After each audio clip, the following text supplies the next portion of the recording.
Note பண்ணி 1.6 ரெக்கார்டிங்ல நம்ம நடக்க போகிறோம்.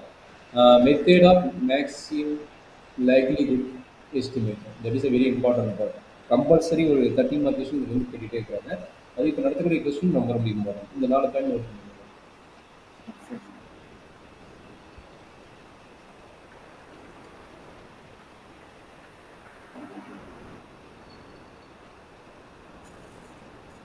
சரி, என்ன சொல்லிக்கிறாங்க? எக்ஸ்1 வந்து எக்ஸ்என் வந்து ரேண்டம் சாம்பிள் சைஸ் வந்து n இருக்காங்க. So population with density function கொடுத்துருப்பாங்க. இது வந்து கிவன் தட் இல்லைன்னா நார்மலாக கொடுத்துருப்பாங்க. நம்ம ப்ரீவியஸ் ஃபார்முலா எழுதணும்ல, normal distribution, expensive distribution, uniform distribution, அதனோட ஃபார்முலா இங்கே இன்செர்ட் பண்ணணும். என்ன டிஸ்ட்ரிபியூஷன் கொடுக்குறான்னு தெரியாது, அந்த ஃபார்முலா நம்ம இங்கே இன்செர்ட் பண்ண போகிறோம். ஓகேங்களா? அப்படிங்கும்போது மேக்ஸிமம் லைக்லிஹுட் ஃபங்க்ஷன் எப்படி டிபெண்ட் பண்ணுறாங்க? x1 அதாவது f x1, x2, x3 up to xn with estimator t. சரிங்களா? வித் எஸ்டிமேட் அந்த டீங்கிறது உங்களுடைய ஃபங்க்ஷன், பராமெட்ரிக் ஃபங்க்ஷன். அதுலேருந்து என்ன நோட் பண்ணுறாங்க? இந்த ஃபங்க்ஷன் வந்து நார்மலாக நோட் பண்ணுறாங்க எல் லைக்லிஹுட் அப்படின்னு சொல்றதுனால அதை வந்து என்ன நோட் பண்ணுறாங்க? எல் நோட் பண்ணுறாங்க. That is equal to L of theta. இந்த தீட்டாங்கிறது என்னன்னா n டைம்ஸ்னு கேஸ் வருது. தீட்டாங்கிறது வந்து n டைம்ஸ்னு கேஸ். அப்போ நம்ம பார்க்கக்கூடியது பார்த்தீங்கன்னா நார்மல் டிஸ்ட்ரிபியூஷன் ஃபார்முலா ஒன்று வந்ததுன்னா அதை பார்த்தோம்னா நம்ம ஆல்ரெடி நம்ம வந்து சிங்கிள் டைமென்ஷன் தான் பார்த்தோம். அந்த ஃபார்முலாக்கு என்ன டிபெண்ட் பண்ண போகிறோம்? என் டைமென்ஷனோட டிபெண்ட் பண்ணிட்டு இந்த மாதிரி ரூல் அப்ளை பண்ண போகிறோம். சரிங்களா? அந்த மாதிரி ரூல் அப்ளை பண்ணும்போது இங்கே மேக்ஸிமம் மினிமம் கான்செப்ட் படி நம்மளுடைய ஆல்ரெடி லோயர் கிளாஸில் படிச்சிருப்பீங்க.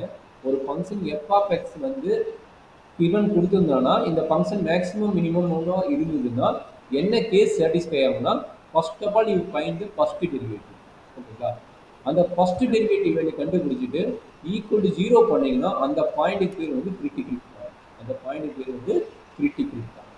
அந்த கிரிட்டிக்கல் பாயிண்ட் கண்டுபிடிக்க முடியும். ஆல்ரெடி எஃப் டேஸ் ஆஃப் கண்டுபிடிச்சிங்களா, எகெயின் நீங்கள் f double dash of x கண்டுபிடிச்சு பார்க்குறீங்க. அந்த பாயிண்ட்டை கிரிட்டிக்கல் பாயிண்ட்டுக்கு கண்டுபிடிச்ச பின்னாடி இந்த கிரிட்டிக்கல் பாயிண்ட்டை வந்து எஃப் டபுள் டேஸ் எக்ஸில் அப்ளை பண்ணுறீங்க. எஃப் டபுள் டேஸ் எக்ஸில் அப்ளை பண்ணும்போது நம்மளுக்கு என்ன கண்டிஷன் சாட்டிஸ்ஃபை ஆகுதுன்னா, லெஸ் தேன் 0 ஆகிருந்தால் that is called a maximum. Less than 0 ஆகிருந்தால் அது பேர் மேக்ஸிமம். அதே கிரேட்டர் தேன் 0 பண்ணியிருந்தீங்கன்னா, கண்டிஷன் நான் பயன்படுத்திருந்தீங்கன்னா அதுக்கு பேர் மினிமம். இது ஆல்ரெடி நம்ம வந்து +2லேயே நம்ம படிச்சிருக்கோம். இது பேசிக் டெர்ம்ஸ். ஆல்ரெடி இன்ஜினியரிங் மேக்ஸில் கூட இதை படிச்சிருக்கோம். ஃபஸ்ட்டு யூஜியோட இன்ஜினியரிங் மேக்ஸில் படிச்சிருக்கோம். சரிங்களா? இது வந்து பேசிக் டெர்மினேஷன். அதே டெர்மினேஷன் இங்கே அப்ளை பண்ணுறாங்க. இங்கே n டைமென்ஷனல் கேஸு. அப்போ n டைமென்ஷனல் கேஸ் வந்து ஃபர்ஸ்ட் டெரிவேட்டிவ் கண்டுபிடிக்கிறீங்க, ஈக்குவல் டு 0 கண்டுபிடி வருது. அந்த கெட்டிங் த பாயிண்ட் வந்து அந்த பாயிண்ட்டுக்கு பேர் வந்து கிரிட்டிக்கல் பாயிண்ட். அந்த பாயிண்ட்டுக்கு பேர் வந்து கிரிட்டிக்கல் பாயிண்ட். அப்போ என்ன கிடைக்குது? எகெயின் செகண்ட் டெரிவேட்டிவ் கண்டுபிடிக்கிறீங்க. செகண்ட் டெரிவேட்டிவ் கண்டுபிடிச்ச முன்னாடி அந்த பாயிண்ட்ஸ் அப்ளை பண்ணி பார்க்குறீங்க. லெஸ் தென் 0 வந்துன்னா எல் ஆஃப் தீட்டா வந்து மேக்ஸிமம். சரிங்களா? இது நார்மல் ஒன். இது வந்து நார்மல் ஒன். சப்போஸ் இந்த ப்ராப்ளம் சால்வ் பண்ண முடியல, சம் கிரிட்டிக்கலாக இருக்குதுன்னா, இதே ப்ராப்ளம் சால்வ் பண்ண முடிய கிரிட்டிக்கலாக இருக்குதுன்னா டேக்கிங் லாக் ஆன் கோர்ஸ். இது என்னது? நார்மலாக இதான் கான்செப்ட். அப்படி அப்ளை பண்ண முடியல, சம் கிரிட்டிக்கலாக இருக்குதுன்னா இந்த 3 and 4 பாயிண்ட் என்ன சொல்கிறாங்க? டேக்கிங் லாக் தான். எந்த ஈக்குவேஷனுக்கு? இந்த ஈக்குவேஷனுக்கு டேக்கிங் லாக் தான். அப்போ லாக் எடுத்து சம் ஈக்குவேஷன் ஃபார்ம் ஆகும். அந்த ஈக்குவேஷனுக்கு எகெயின் இதே condition do by do theta of log n கண்டுபிடிச்சு அது ஈக்குவல் டு 0 கண்டுபிடிக்கிறீங்க, கிரிட்டிக்கல் பாயிண்ட் கிடைக்கும். அது எகெயின் செகண்ட் டெரிவேட்டிவ் கண்டுபிடிக்கிறீங்க. அந்த செகண்ட் டெரிவேட்டிவ் லெஸ் தென் 0 இல்லை கிரேட்டர் தென் 0 பார்க்குறீங்க. லெஸ் தென் 0 தான் இருக்க வேணும். அப்போ தான் maximum likelihood estimated find out பண்ண முடியும். சரிங்களா? இதுதான் நம்மளுடைய பேசிக் ஐடியா. சரிங்களா? இது ஆல்ரெடி லோயர் கிளாஸ் கான்செப்ட் தான்.